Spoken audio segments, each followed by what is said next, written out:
Hey guys, welcome to another fun and exciting iMight GT7 stream.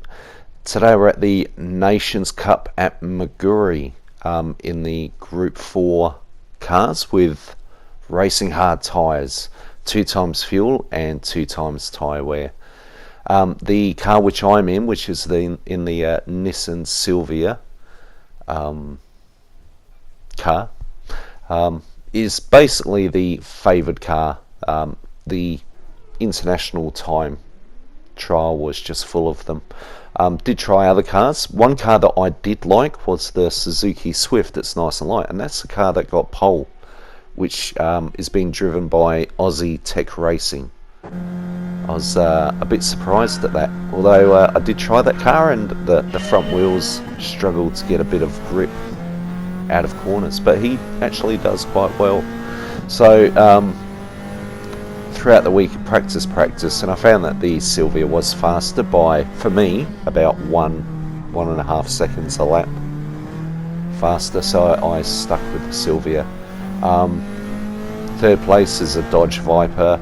There's a Maggiore in here, but also there's Have Fun is in here, and he started 4th. So the Brown Baron in 4th place, he's in there as well. Very nervous in this race. I don't know why. I took the day off. I like Maggiore. I really like this track. I've had a few wins here on this track. It's got a bit of everything. It's got long straights. It's got twists and turns. If only it had a bit more of a strategy, like, you know, change the tyres, fuel consumption. But nevertheless, Group B I'm in, so it's just 10 laps. So tyres, hard tyres should make it to the end, and fuel should make it to the end. Zero traction control for me, my setup. Just activated active stability management on. Trying the different setups with the counter steer. Just the ASM, active stability management, I have on. Just seems to calm down the car a bit, and without it I'd probably spin the car. And again, doing a lot of practice, getting some real good lap times. My fastest time throughout the week, which was the night before, was 2 minutes and 6 seconds, 0.4 I think. And here I'm hitting about 2 minutes and 8, but I'd probably say relatively comfortable, although I'm very nervous. I've got OTR, Aussie Tech Racing, in front of me. I've got to try and catch him up, and I'm expecting on corners to catch him up quite quick, but he's doing a good job. And then I've got the guardsman right behind me, which was, you can see him in my mirror, he's looking quite threatening there, and I'm not getting away from him, and yeah, I was quite concerned. The other reason for the nerves, you've got to get each corner right. You make one little mistake, if you're in an area where there's a lot of turns, one mistake can lead to another. It just all goes horribly wrong. The only way really to get out of it is to slow the car down and sort of reset your mind. This is a place where I could spin the car. The back end would just spin out. So just sort of careful there.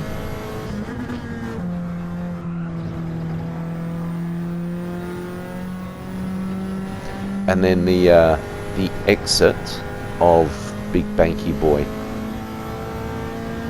the tight hairpin down here, and I think it was because I was turning the corner too tight. So here comes the guardsman, and I thought, that's it, he's going for the overtake now. But I don't know whether or not he just can't get the top end speed, he just backs out of it.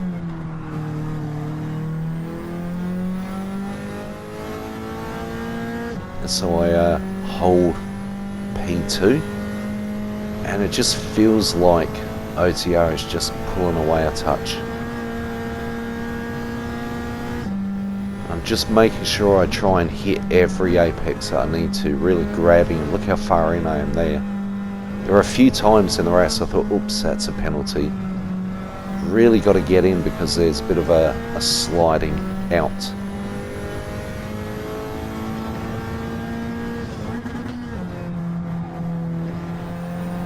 So pulling in as far as you can to make the road as wide as possible, but also the right, entering at the right speed so you don't over exaggerate that drifting outwards.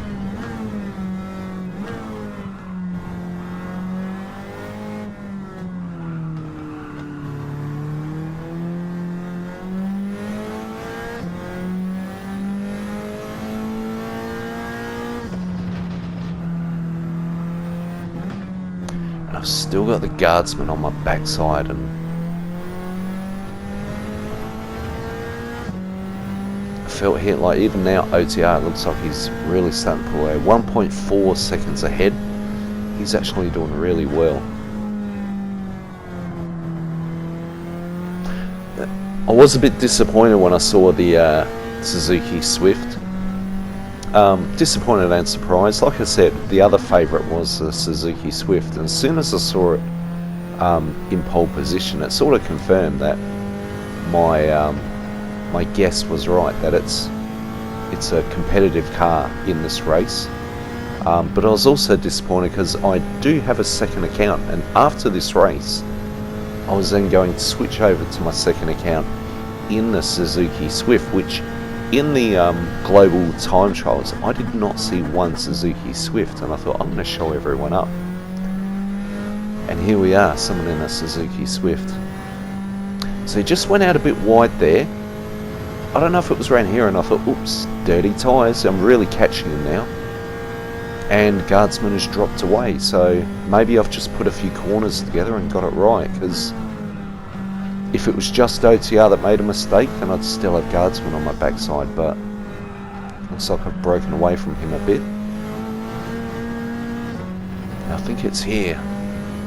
Yeah, look at him there, he's just gone out into the grass, half-second penalty. And I thought, oops, it's starting to fall apart for him.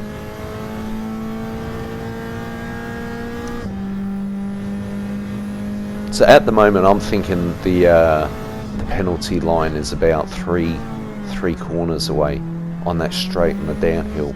So I'm thinking just stay within half a second.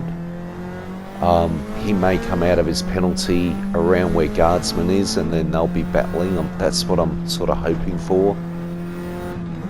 So around here I'm just trying to keep it as calm as possible to stay as close, and then I realised, hang on, no, it's on the straight towards Big Banky Boy, so I've got a little bit more time now to try and get closer. Just getting every corner right, so difficult, you're on edge.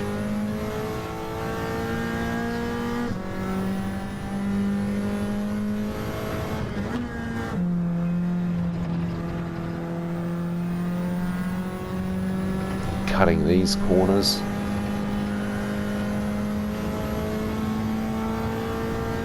And then here he's gone out a bit as well, and now he's going to be paying his penalty and he's going out in the grass. It's going horrible, and I then have to move over. I thought, oops, he's going to bounce out. And then Guardsman gets past as well.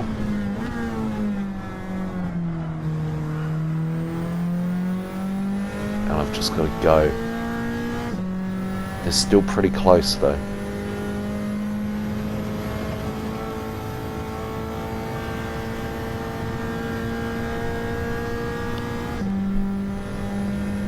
So it's unfortunate for OTR to be in that situation on that lap, but it did feel like I was catching him, and so therefore I thought, well, if I was catching him now I should be pulling away.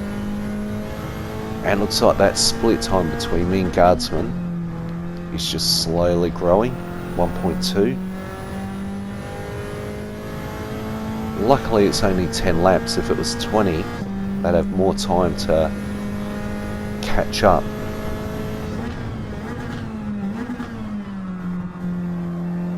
So I should be over that corner a bit more.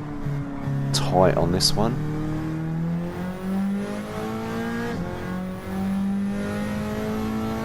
Up to fourth and then a bit of a lift.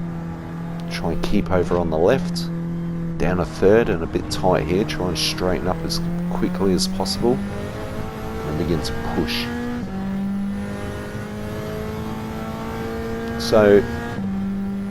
Yeah, there's me. I've got fastest lap at the moment, which I was pretty happy with, 2:07.3.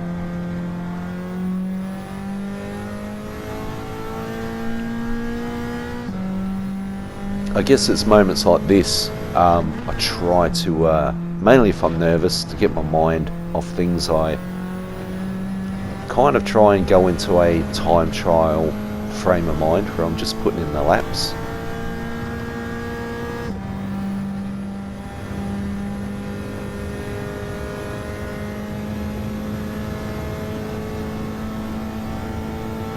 I'd normally go into 6 here, but I watched some replays and people were just keeping it 5th going down this hill, just revving out the engine.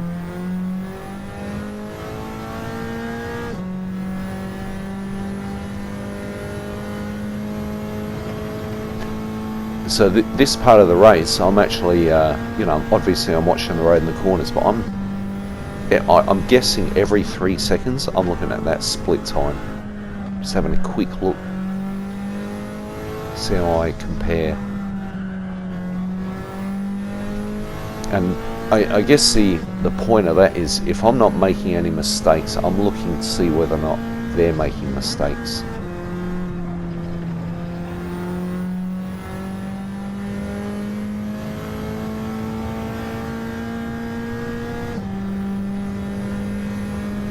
Gap is growing out. I think it's about 1.8 seconds.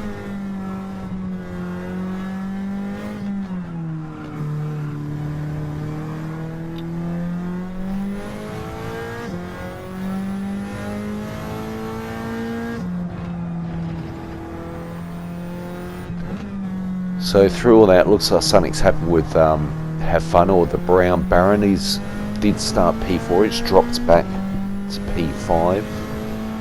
He's still doing alright, he's still hanging in there.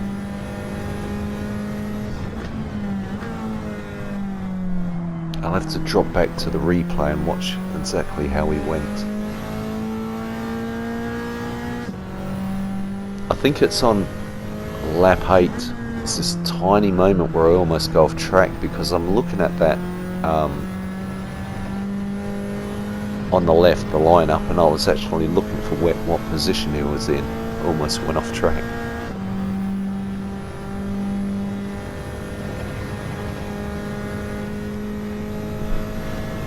So like I said, I had today off. I really enjoy this track, and so this was first race of the day. I've said before, I like to get in on the first race. If you've done your homework, you've got your plan, you're set. Other people are probably not prepared. They're using the wrong strategy, or just not realising what the pace is. But throughout the day, people begin to, educate themselves and get better. So the races either get better or they get worse, because people begin to get a bit more pushy. So I like to get the first race of the day and try and catch people out by surprise, basically.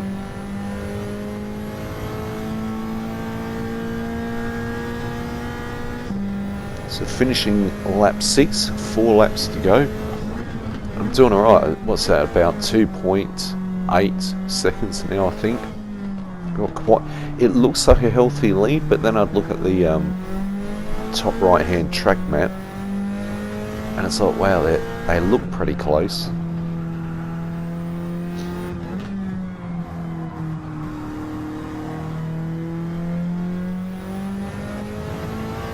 And my tyre wear on those racing hards is looking pretty good. My brake balance is at 3 to the rear, and I've just realised now, you can see I've just put my traction control on. I've missed that bit. At a certain point I actually had a bit of a slide, and I thought, no, I'm not doing that. I know what happens when you slide, so just went to traction control 1.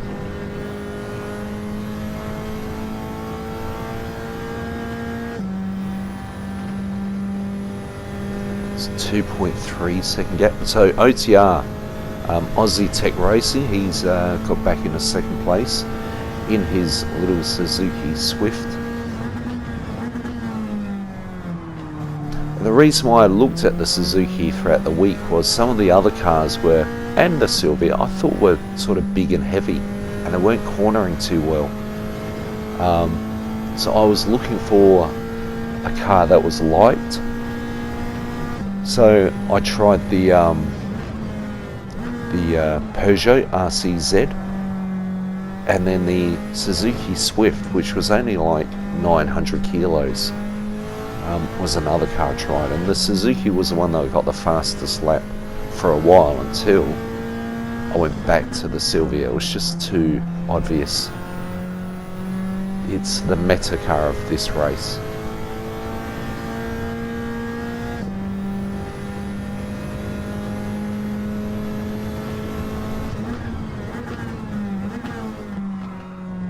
So if you look at the top right hand track map, so we're sort of spacing out a bit now. Positions aren't really changing too much. It's like we've all found our place, and it's really a mistake that will cause a change now, if that's my opinion, you know.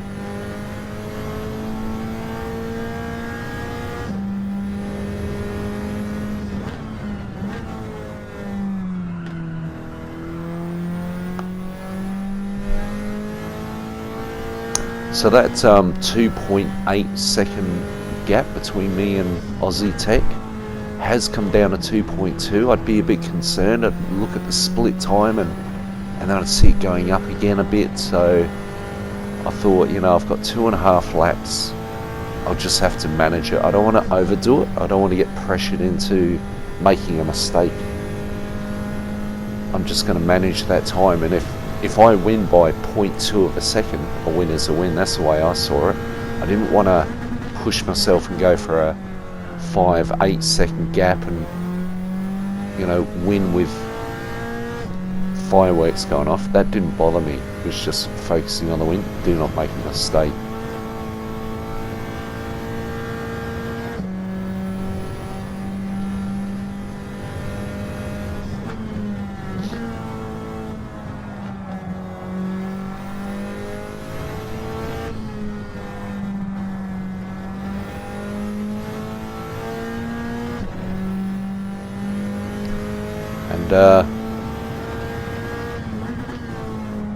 So I did a 207 again, 207.9. So I'm just hanging in there in the high 7s, low 8s, 6, 7, 8. But I did think that if Aussie Tech didn't have that issue at the beginning, going off track and getting a half-second penalty, I still think he'd be in front of me. To get second place back, and then small signs of catching up.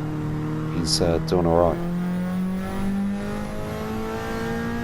I'm actually subscribed to Aussie Tech Racing. He's another streamer. He does his live though. I don't stream live. I'm not that exciting, but he does, and like I said, I enjoy watching other people's races.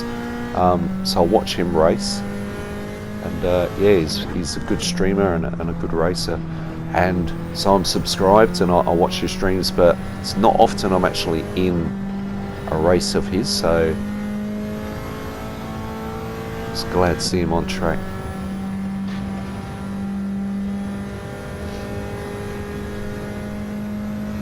It's back to 2.3, 2.4 second gap, so I'm kind of just managing that now.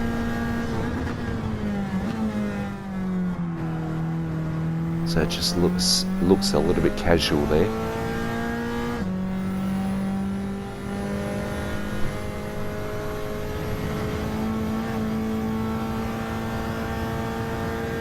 So that was a bit wide, that cornering there. You just got to be so focused on every corner. I should be on that curbing there.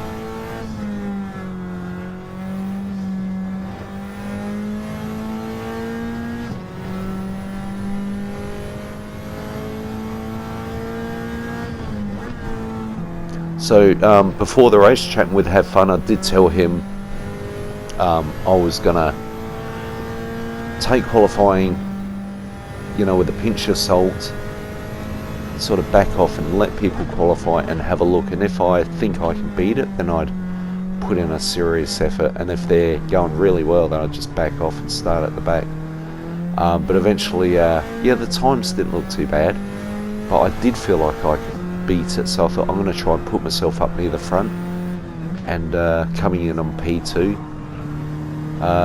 had confidence. I'd done a lot of practice for this.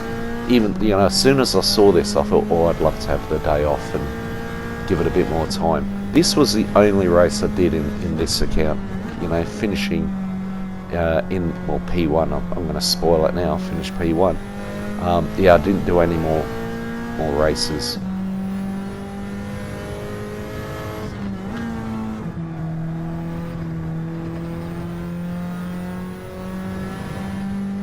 So I think around here was where I thought that it's really just take it easy now. Let's not make any silly mistakes.